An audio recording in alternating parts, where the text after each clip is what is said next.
Hello all, இன்னைக்கு நம்ம வீடியோவில் ஆக்டிவ் இன்சஃபிஷியன்சி அப்படின்னா என்ன, பாசிவ் இன்சஃபிஷியன்சி அப்படின்னா என்ன அப்படிங்கிறத பார்க்க போகிறோம். இது ரெண்டுமே பார்த்தீங்க அப்படின்னா மசிலோடைய ஒரு ப்ராப்பர்ட்டி தான். இந்த மசில் பார்த்தீங்கன்னா மல்டிபிள் ஜாயின்ல கிராஸ் ஆயிருந்துச்சு அப்படின்னா அந்த மசிலுக்கு இந்த ப்ராப்பர்ட்டிஸ் இருக்கும். எக்ஸாம்பிள் பார்த்தீங்க அப்படின்னா எஃப்டிபி எஃப்டிஎஸ் எடுத்துக்கலாம், ஃப்ளெக்ஸர் டிஜிட்டோரம் ப்ரொஃபண்டஸ் சூப்பர்ஃபிஷியலிஸ். இவங்க பார்த்தீங்கன்னா நமக்கு மீடியல் எபிகாண்டைல் ஆரிஜின் ஆகிட்டு இங்கே பிஐபி வரைக்கும் போகிறாங்க. ஓகேவா? ஸோ இவங்க பார்த்தீங்கன்னா பிரிஸ்ட் ஜாயிண்ட்டு, எம்டிபி, பிஐபி இந்த மாதிரி நிறைய ஜாயிண்ட்டை கிராஸ் பண்ணி போகிறாங்க. ஓகேவா?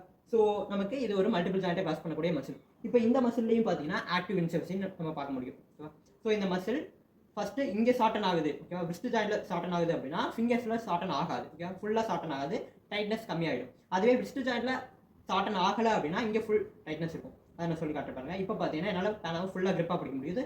ஸோ இங்கே பிஏபி டிஏபியில் பார்த்தீங்கன்னா ஃபுல்லாக ஷார்டன் ஆயிருக்கு இந்த எஃப்டிபி எஃப்டிஎஸ் மசில். அதுவே இதே மசில் நமக்கு பிரிஸ்ட் ஜாயிண்ட்லையும் ஷார்டன் ஆச்சு அப்படின்னா இங்கே பார்த்தீங்கன்னா சஃபிஷியன்சி குறைஞ்சிரும். ஓகேவா?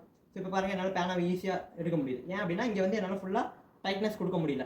இதுக்கு காரணம் என்ன அப்படின்னு பார்த்தீங்கன்னா இதுதான் ஆக்டிவ் இன்சஃபிஷியன்சி. ஒரு ஜாயிண்ட்டில் ஃபுல்லாக கான்ட்ராக்ட் ஆயிடுச்சு அப்படின்னா அடுத்த ஜாயிண்ட்டில் ஃபுல்லாக கான்ட்ராக்ட் ஆகாது.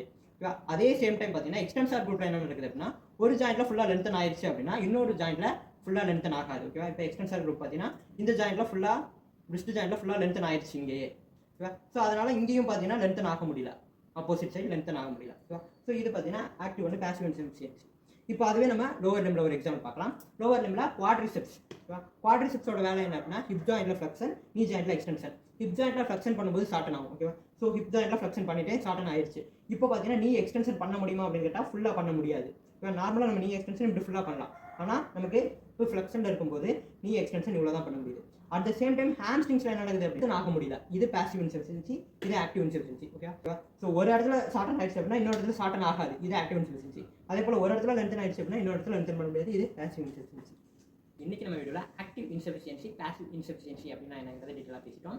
நம்ம நெக்ஸ்ட் வீடியோவில் வேறு டாபிக்ஸ் பற்றி டீட்டெயிலாக பேசலாம் ப்ராக்டிக்கலாக. ஓகே, தேங்க்ஸ் ஃபார் வாட்சிங். டாடா.